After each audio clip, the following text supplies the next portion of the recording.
सूर्यकोटि समप्रभा निर्विघ्नं कुरु मे देव सर्वकार्येषु सर्वदा. Om Namah Shivaya, Asanast Fire, here on the way of Dharma. Today I'm going to talk about different ways, different entities use to harm individuals in spirituality.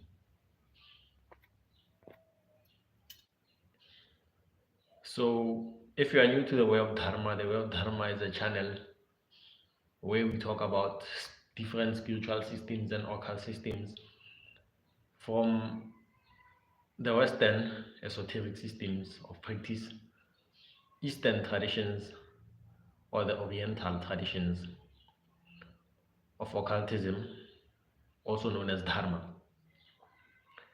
And we also incorporate some of the African ways of spirituality. So first of all, I want to talk about this issue and how to protect yourself from such issues. Let's start from the Oriental or the Dharmic side of things. So Dharmic side of things, there's what we call a Brahma Rakshasa. Brahma Rakshasa is a spirit either of a magician or somebody who used to dabble with dark occult practices. So when they die, they become a phantasm, basically. They can haunt, they can cause troubles in people's lives. These spirits are very, very close to the planet or the earth, simply because they were not holy people. They were practitioners of the occult, but they were not holy. So they couldn't get over certain desires and certain physical and spiritual tendencies which are of a negative nature. So these tend to linger around in the astral plane to cause and wreak havoc in people's lives. So there's also what we call the Bhuta. The Bhuta is known as ghosts, basically. And ghosts are also spirits of dead people that were also attached to this earthly plane, and now they are wreaking havoc in the astral plane. The Bhuta can be spirits of everyday average people who just didn't want to die. So they linger around next to the planet of Earth and they wreak havoc. These can be picked up in the cemeteries. These can be picked up in places like forests. These can be picked up in the mountains, in the water bodies, or anywhere in nature. They also can be picked up in haunted houses and they follow you home. The Bhutas, they can also possess you. So I will describe how they possess you when I reach that part in our conversation. Let us move to other types of spirits. So we go to the esoteric side of the Western Hemisphere, or the magical practices of the West. We have what we call elementals. As we know, or as I've just discovered, or as I've just realized what it really means, in different chakras, we have elements that are in those chakras. For example, the lowest chakra, also known as Muladhara, is of the element of earth. So this connects us to earth. This connects us automatically to the beings of the element of earth. So then we have water, then we have fire, and so on and so forth. So these elementals are actually spirits that dwell in those planes, basically. I know I'm going too deep. Elementals are Bhutas also, because we have the Pancha Bhutas, which means the 5 elements in Hinduism. So the elementals are beings that dwell in elements, or beings that are comprised of this elemental substance.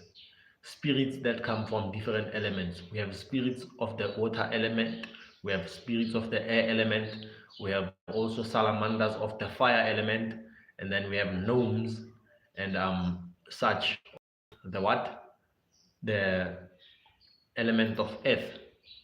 So these beings also have their personalities, they also have their tendencies. So that because they have their own tendencies, they all, and because they have their motives and personalities, they also have their agendas. These beings can be jealous of human beings. These beings can go out of place due to imbalances in our chakras. These beings are very, very powerful. So we will move to the section where we talk about how these beings can destroy you. Let us move to the other type of spirit. We also have demons. Demons, the way I understand it, is not those demons which we call King Paimon or the 72 demons of the Goetia, or demons like Inanna, Ishtar, Lilith, Samael, and all the other demons. The way I understand demons are spirits of dead people, basically. They are demons. They can act as demons because they are of a lower nature. The deities or spirits that are kings and of the ranking of demonic kings, like we do find them in the Goetia. These beings have a higher rank and they have a hierarchy, and they are higher than other spiritual beings that they rule over. These are not demons, and in my experience, maybe I don't know something, in my experience, I've discovered that they do not like to meddle with human affairs. How so? They have no desire to sabotage humans, basically. Demons, as I would understand it from experience and from logical thinking, demons are actually ghosts. Demons are actually bhutas and the pretas and the pishachas. Okay? Why do I say so? Ghosts, when you do deals with spirits like in necromancy, you find spirits of witches, ghosts of witches, which have an agenda, basically, which are Brahma Rakshasas. These have an agenda, they have a personality, they take their personalities into the astral realm or into the afterlife. So they do what? They come back to make pacts with humans, bind themselves to humans, to try and get their way out of human living, to try and sabotage and steal and rob our parts of our soul. So those are actually demons, not the demon kings. So now we move to the other part, which involves possession. We can be possessed by the spirits of the elements. We can be possessed by these ghosts that I've been talking about. We can be possessed by the ghosts of witches, basically. The different ways, man, this is strange, man. I think there's a monitoring spirit. Anyway, let us move on. The different ways these spirits can wreak havoc in our lives. All right, let us move on. Let's start with the elementals. The elementals already, they are within us, like it's an integral part of our spiritual or psychic makeup. Like I've mentioned, the elements are in our chakras. So the elementals or the elements are actually portals, or rather, they are actually psychic gateways into different realms of the elements. So these elementals actually dwell within our chakras.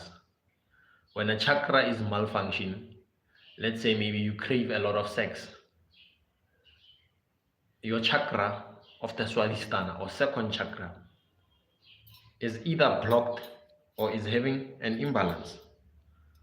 When that is having an imbalance, you may find yourself desiring sex more, simply because there's that spirit of the element of the Swadhisthana or the water element trying to get its way with you. You may find that you also have this spirit from a past life. Maybe you have a certain bond with that spirit. Maybe you created a bond or a pact to simply get more sex in the previous life.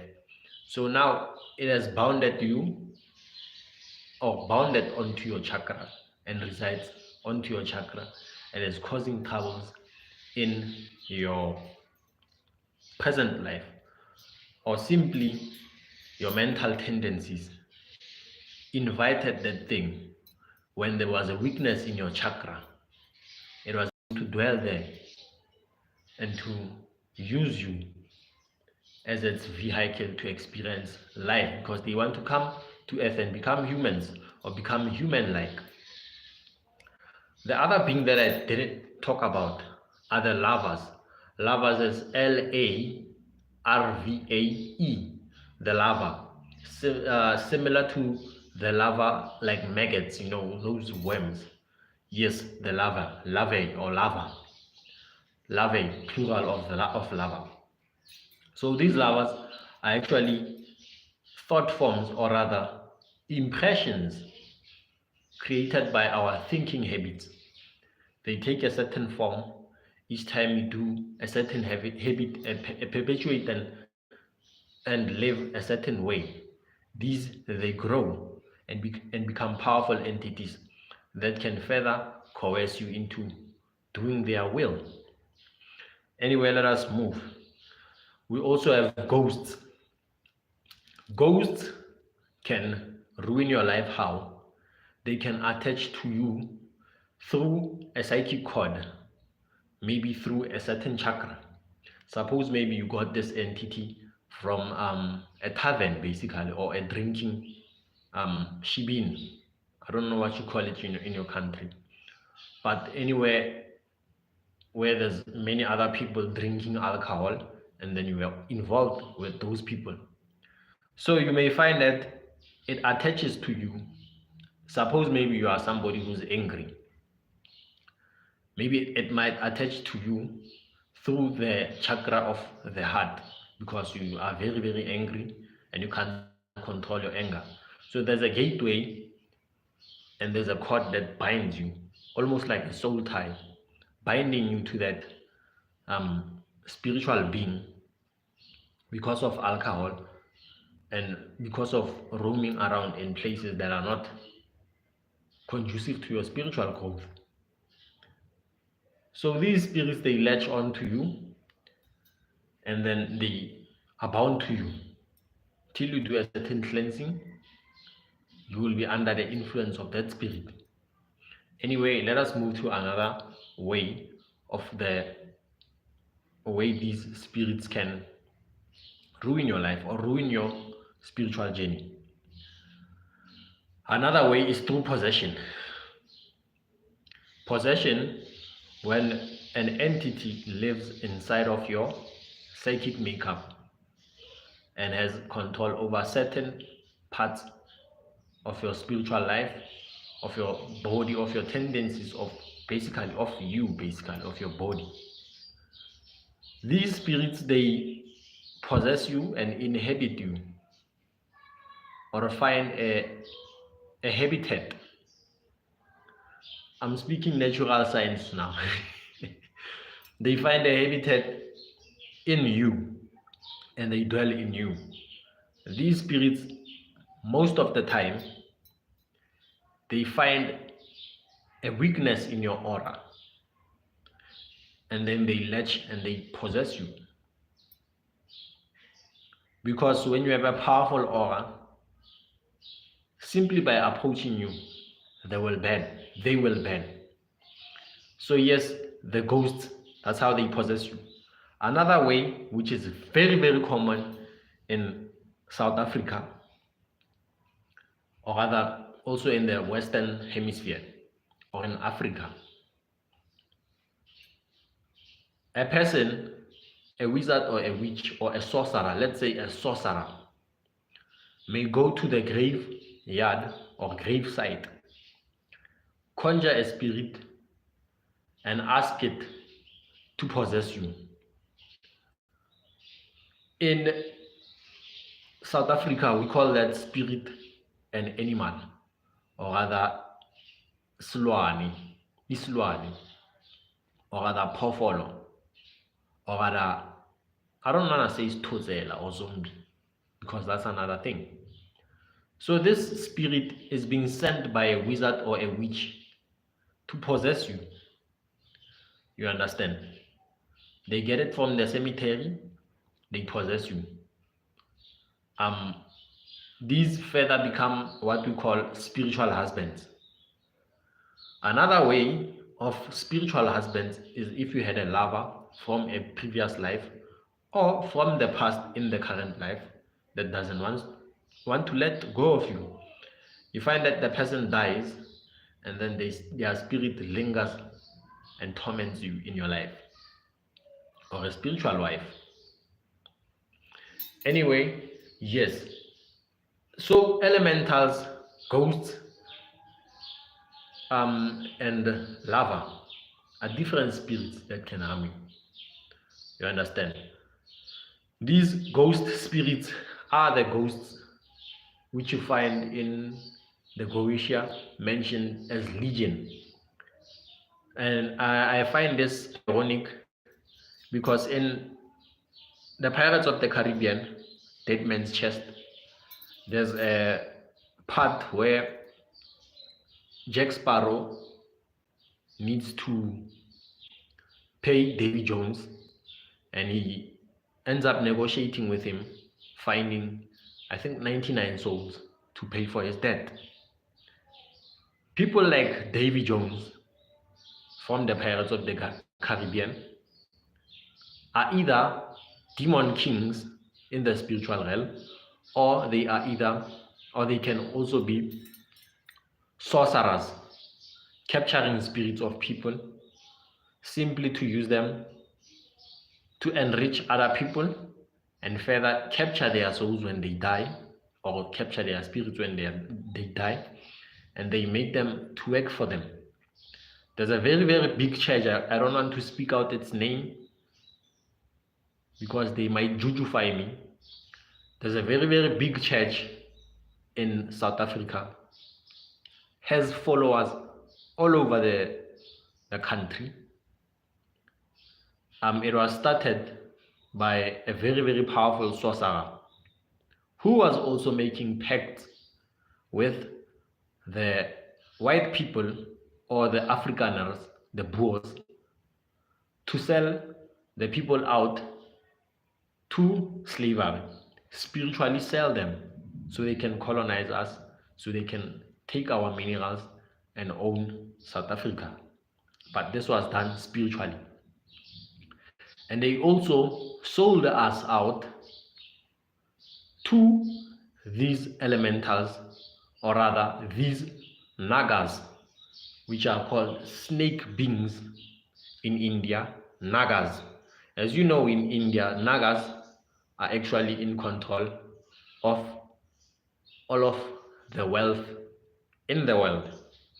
There's actually an underground world, or the nether world, where these snake serpent creatures live. It is not uncommon to find that in mythology of the Western Hemisphere, to find that they speak of dragons and dragons guarding treasure. Dragons are relatives to these Nagas. Dragons are also found in these water places. Dragons are also used to create churches in South Africa to actually rule over people. Understood? I know I'm starting to sound mad to someone who doesn't know, but I'm telling you, Nagas are real. Nagas are real. Anantamba Suginchesham. Nagas are real. So let us move to the other part.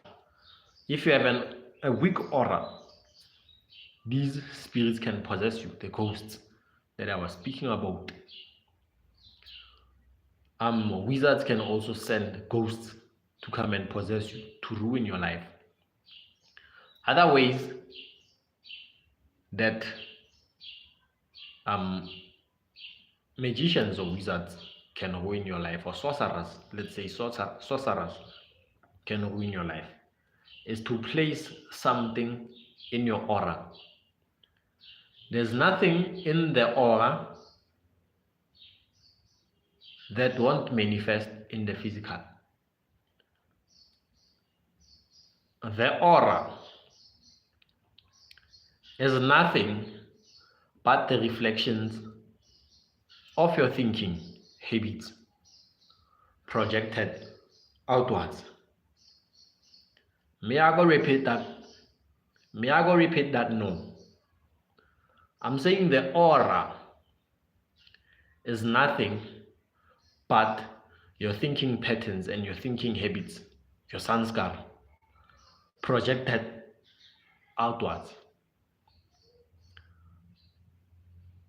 So when you have something in your aura, you will definitely have it in your life. Because your aura is an externalization of your thinking. People can read, or rather, let's say psychic people can read your thoughts and your personality simply by reading your aura. Psychic people can read your thoughts just by reading your aura. Your aura can draw or repel things to and from you. With that being said, I'd like to conclude this video. I saw there were about 6 people watching. Please do leave a like. Please do subscribe if you haven't subscribed. If you want to learn about chanting, mantra japa, other spiritual practices in dharma, magic, sorcery. Well, sorcery, I don't dabble in that. But if you want to learn more about these things, simply email me at arsonist.fya@gmail.com.